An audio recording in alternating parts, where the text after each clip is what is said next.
Following the October 7th Hamas attack, a significant spike in anti-Semitic incidents have been reported across the U.S. The social media platform 4chan, an unregulated messaging forum often used by hate groups and white supremacists, saw a 479% increase. Thursday afternoon, the protest turned violent when one demonstrator in the back of a pickup truck tried to light an Israeli flag on fire.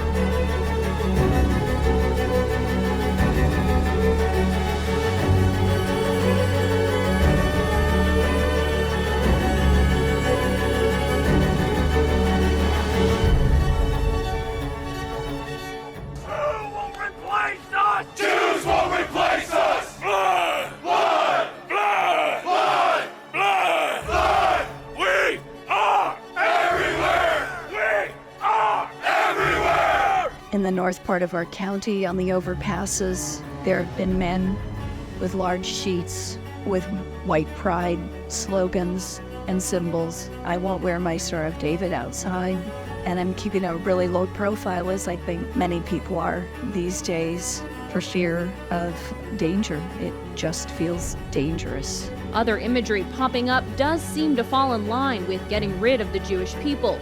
Posters showing the Jewish star in trash cans with phrases, "Keep the world clean." The Jewish DNA has woken up. People understood our peoplehood, they understood our strength, power, they understood our indigenuity to the land, our antiquity, how long we've been around, and a lot of the Jewish community are never going to be the same. They're willing now to look at their identity with pride and being loud and proud of their Jewish identity. Under pressure, diamonds are created. And every time something like this happens, there's a post-traumatic growth that happens afterwards. It's always darkest before the sun rises.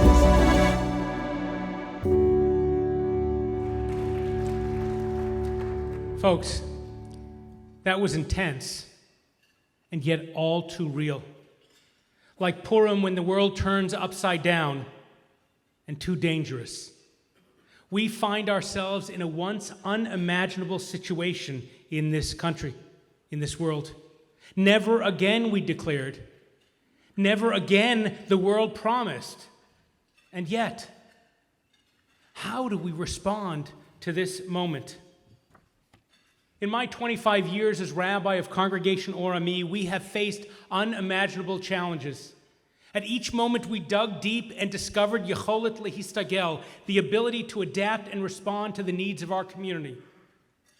When we were overtaken by wildfires, when a gunman killed 12 people at a local dance club just a few miles from here, when our lives came to a literal stop because of a global pandemic that changed every one of us in big ways, in small, Yecholet Lehistagel, we counted on our ability to adapt. But nothing has changed us more profoundly than the alarmingly explosive growth of anti-Semitism. In the past few years, we have seen heinous displays of hate, of threats and intimidation, all public, all in the light of day, all across this country and here in our community. It has changed my rabbinate.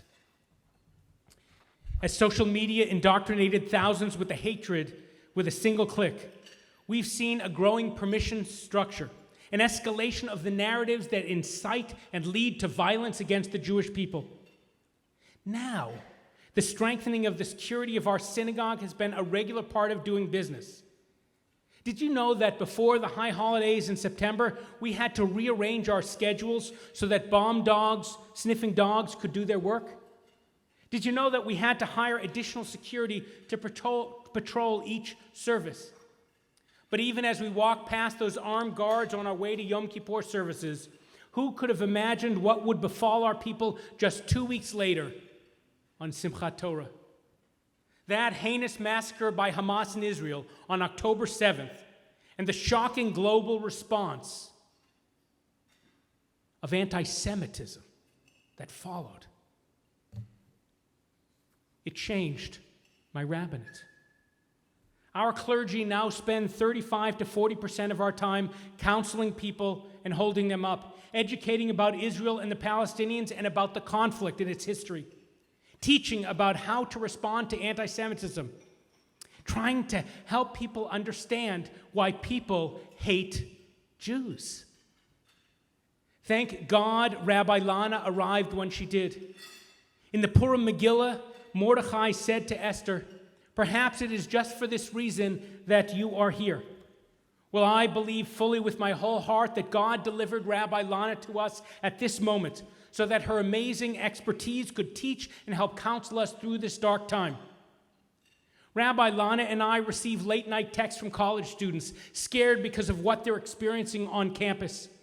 We answer frantic phone calls from parents worried about their children and not sure how to advocate for them or help them. We have adults who have taken down their mezuzahs, feeling something for the first time in their lives. Danger. And right over there or there in Thousand Oaks, a Jewish man died while participating at a pro-Israel rally, killed just holding a flag, trying to stop the hate. My rabbinate has changed completely. I've learned more about security protocols in this last year than I ever want to know. But we have no choice. This is the world we live in. And those costs are stretching our resources for the security that you can see and the security that you can't see. Did you know that now our ORME staff work remotely from home on Mondays and Thursdays, simply to reduce the exorbitant cost of security?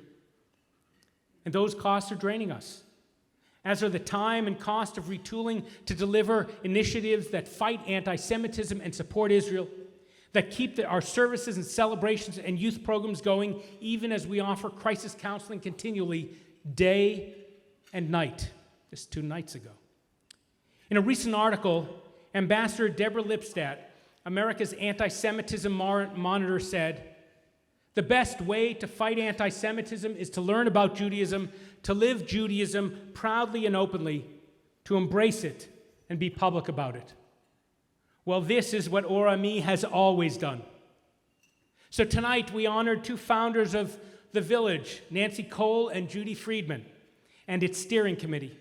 The Village is emblematic of what we needed at this moment, providing educational programs to keep us connected, presenting Jewish community as a way to proudly live as Jews. And we honored Andrew Fromer, the amazing for his stellar work with our youth engagement programs.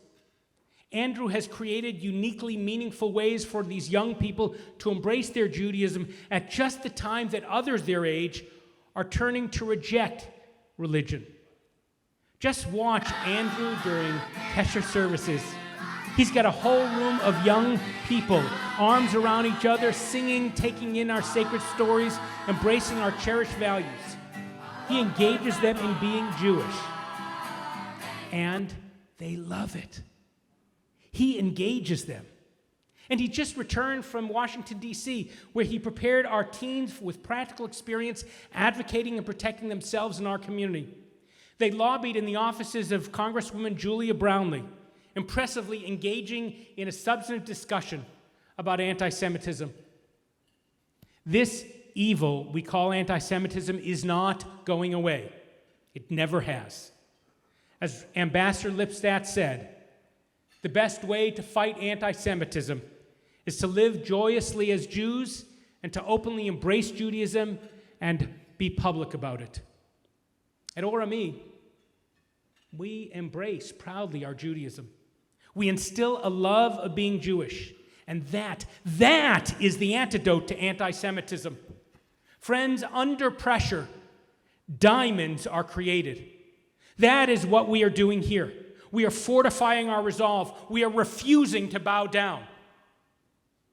But I'll be honest, to be successful, we need your help. The money we raise tonight will ensure that we have the necessary resources to safeguard our community, that we have the tools we need to offer the counseling and support that you need, that we can teach Joyous Judaism. Together we will face down their hate by lifting up our Judaism. We will stand strong together.